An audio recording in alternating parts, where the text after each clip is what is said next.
तहलका news channel की press conference में खुलासा, एमबीओ मल्टी ब्रांड शोरूम पर गंभीर आरोप। नमस्कार, आप देख रहे हैं सतर्क पुलिस टाइम्स और प्रतिनिधि विकास वर्मा की रिपोर्ट। मीरा भाईंदर में तहलका न्यूज चैनल ने आज आयोजित अपनी प्रेस कॉन्फ्रेंस में एमबीओ मल्टी ब्रांड शोरूम से जुड़ी कई चौंकाने वाली जानकारियां साझा की। प्रेस कॉन्फ्रेंस में बताया गया कि एमबीओ मल्टी ब्रांड शोरूम ग्राहक को बिना रजिस्ट्रेशन के गाड़ियां सौंप रहा है, जो नियमों का सीधा उल्लंघन है। इसके अलावा ये भी खुलासा हुआ कि लोन पास कराने की प्रक्रिया में कई अनियमितताएं सामने आई हैं। सूत्रों के अनुसार एमबीओ शोरूम में काम करने वाले कर्मचारियों की संख्या मात्र 2 से 3 है, जबकि किसी अधिकृत ऑथराइज्ड शोरूम में औसतन 30 से 40 लोगों का स्टाफ कार्यरत रहता है। इससे ये संदेह और गहरा हो गया है कि क्या एमबीओ शोरूम पूरी तरह से नियमों के अनुरूप कार्य कर रहा है। प्रेस कॉन्फ्रेंस में पत्रकारों ने ये भी सवाल उठाया कि अगर यह शोरूम अधिकृत होता तो नियमों के इतने खुले उल्लंघन कैसे संभव है। मैं हूं बिलाल शेख और आज मैं हमारे पत्रकार मित्रगणों का हार्दिक स्वागत करता हूं। मैं आपको ये बताना चाहता हूं कि तहलका न्यूज़ इंडिया हमारा चैनल है और मैं एडिटर हूं दैनिक झुंझार केसरी का भी। आज जो ये न्यूज़ हम कर रहे हैं, एक तरह से एक छोटी प्रेस कॉन्फ्रेंस है।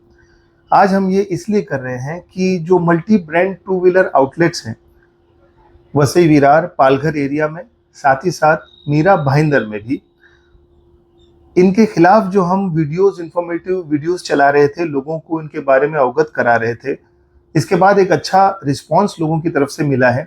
बहुत सारे प्रश्न सामने आए हैं जिनके बारे में हमने उन्हें उत्तर भी दिए हैं। साथ ही साथ इस प्रेस कॉन्फ्रेंस के जरिए हम उन लोगों को ये बताना चाहते हैं, जो लोग पीड़ित हैं वे लोग संपर्क करें नज़दीकी पुलिस स्टेशन में जाकर, जो है ये इलीगल एक्टिविटीज़ के खिलाफ शिकायतें दर्ज कराएं। साथ ही साथ अगर उन्हें ऐसा लग रहा है कि उन्हें सपोर्ट नहीं मिल रहा है तो वे हमारे चैनल्स पर आ सकते हैं, हमें एक शिकायती पत्र दे सकते हैं, हम उनका ज़रूर सहयोग करेंगे। कुछ प्रश्न इस तरह से थे कि एमबीओज इलीगल क्यों है, तो हम उन्हें बताएं कि एमबीओज के पास में ट्रेड सर्टिफिकेट्स नहीं होते हैं। ट्रेड सर्टिफिकेट्स क्या हैं? अगर आपको कहीं ट्रेडिंग करना हो, उसके लिए जो लाइसेंस लगता है, उसके लिए जो प्रमाण पत्र लगता है, उसे ट्रेड सर्टिफिकेट कहते हैं, जो कि ओईएम द्वारा दिए जाते हैं। इसके बाद ये आरटीओ में रजिस्टर होते हैं और फिर लोगों के पास आते हैं ताकि वो इन चीज़ का आदान प्रदान कर सकें, जो व्हीकल्स होती हैं उन्हें बेच सकें। अब बात ये भी आ रही है कि अगर ट्रेड सर्टिफिकेट नहीं है तो इससे खतरा क्या है। तो आपको मैं बता दूं कि जो ओरिजिनल इक्विपमेंट मैन्युफैक्चरर है, जैसे कि एक कंपनी है जो वाहन बनाती है, उनके पास में जिन्हें वो वाहन देती है बिक्री के लिए, उनका एक लोकेशन होता है कि यहाँ पर वाहन जो है वो उतरेंगे, स्थायी तौर पर रहेंगे। इसके बाद ये एक डिस्प्ले पर जाएंगे जहाँ से ये वाहन बिक्री किए जाएंगे। इतना जो लोकेशन होता है ये मैन्युफैक्चरर के पास भी होता है, ताकि अगर इसका कहीं मिसयूज हो तो वो पकड़ा जाए। लेकिन जब एमबीओज के पास डीलर से वाहन आते हैं, ये अनरजिस्टर्ड वाहन होते हैं और इनका कोई लोकेशन नहीं होता। अगर यहाँ से कोई वाहन लेकर बाहर निकलता है कोई राइडर और कई दुर्घटनाग्रस्त हो जाता है और उसे कुछ हो जाता है, उसका जिम्मेदार कौन होगा? दूसरा ये कि अगर उस वाहन से किसी जनरल पब्लिक को कुछ हो जाता है, वहां पर कोई एक्सीडेंट हो जाता है जिसमें एक नॉर्मल पब्लिक की जान चली जाती है, तो उसका जिम्मेदार कौन होगा? उसे कौन इंश्योरेंस देगा? उसके बारे में कौन सोचेगा? ये चीज जो है ये हमें नहीं मिलती है। इस वजह से भी ये एक बहुत ही बड़ा अपराध माना जा सकता है कि अनरजिस्टर्ड व्हीकल को पब्लिक रोड पर निकालना। अच्छा, इसके बाद एक और चीज हम आपको बता दें, वो ये है कि ये मुद्दा यहां पर ही नहीं रुकता, ये हमारे नेशनल सिक्योरिटी का भी मैटर है। अगर अनरजिस्टर्ड व्हीकल बाहर रोड पर चलती है और वो कुछ आतंकवादी गतिविधि कर देता है, उसका जिम्मेदार कौन रहेगा? ये बहुत बड़ा सवाल है जो हम लोगों के बीच लाना चाहते हैं कि आप समझिए, ये कोई छोटा मुद्दा नहीं।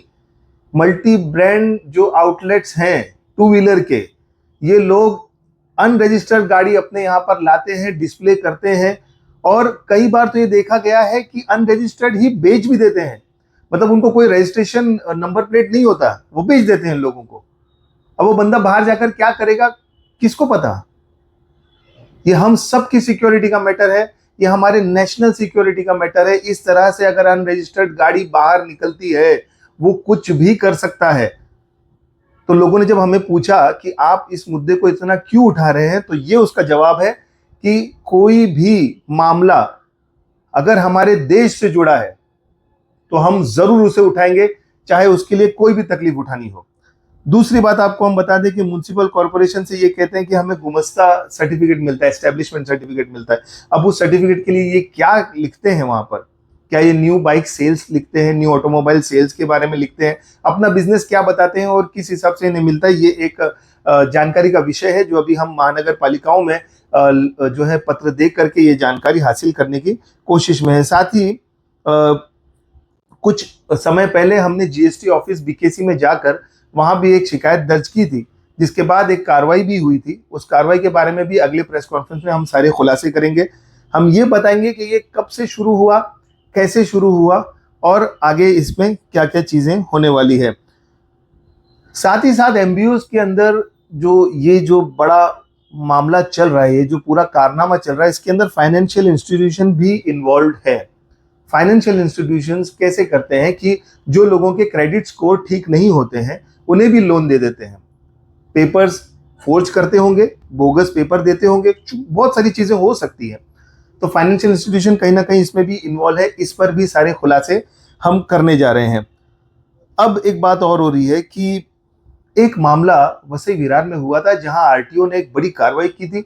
29 गाड़ियां एक ही दिन में उठाई थी और भी 9 गाड़ियां कहीं और से उसी एमबीओस के पास से उठाई थी उन्होंने, और वो ला करके नाला सोपारा में रखा गया था, जो हमने आपको बताया था, हमारी न्यूज में डेपो में रखा गया था।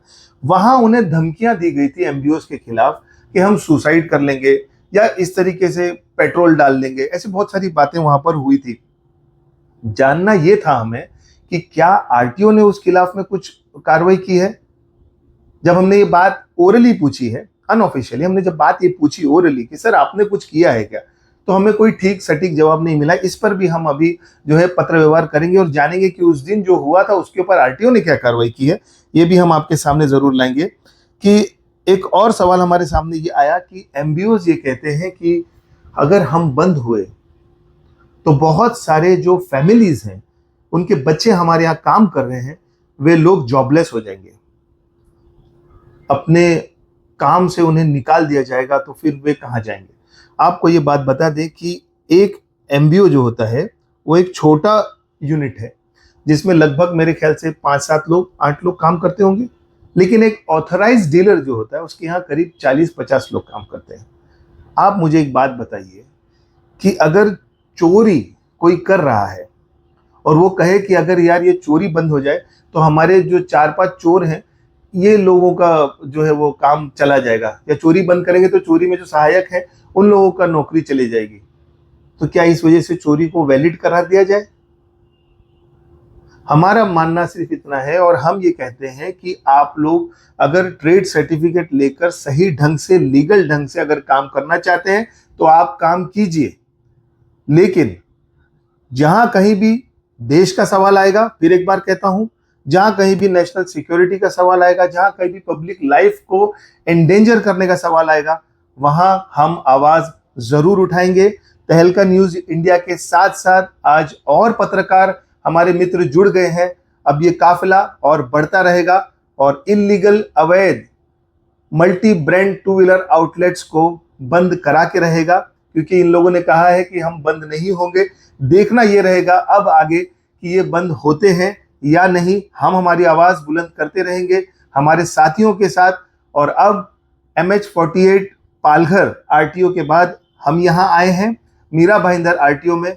देखना यह है कि मंडे से, आज संडे है, मंडे से, कल से क्या कार्रवाइयां शुरू होती है। हर एक कार्रवाई को हम आपके सामने लाते रहेंगे। हमारे साथ जुड़े रहिए। हमारे साथ और भी 2 चैनल्स हैं यहाँ पर। लोकहित न्यूज चैनल है जिसे आप जरूर देखिए, इनके अपडेट्स को देखते रहिए और लाइक, शेयर और सब्सक्राइब जरूर कीजिए। साथ ही साथ पुलिस सतर्क टाइम्स, सतर्क पुलिस टाइम्स भी एक न्यूज चैनल है, इसे आप जरूर देखिए, सारे अपडेट्स देखिए, लाइक शेयर और सब्सक्राइब कीजिए और सपोर्ट कीजिए लोकहित न्यूज, सतर्क पुलिस टाइम्स और तहलका न्यूज इंडिया के लिए। लोकहित न्यूज, सतर्क टाइम्स और तहलका न्यूज इंडिया को धन्यवाद, शुक्रिया, नमस्कार। सतर्क पुलिस टाइम में बने रहने के लिए चैनल को लाइक करें, शेयर करें, सब्सक्राइब करें एंड कमेंट करें।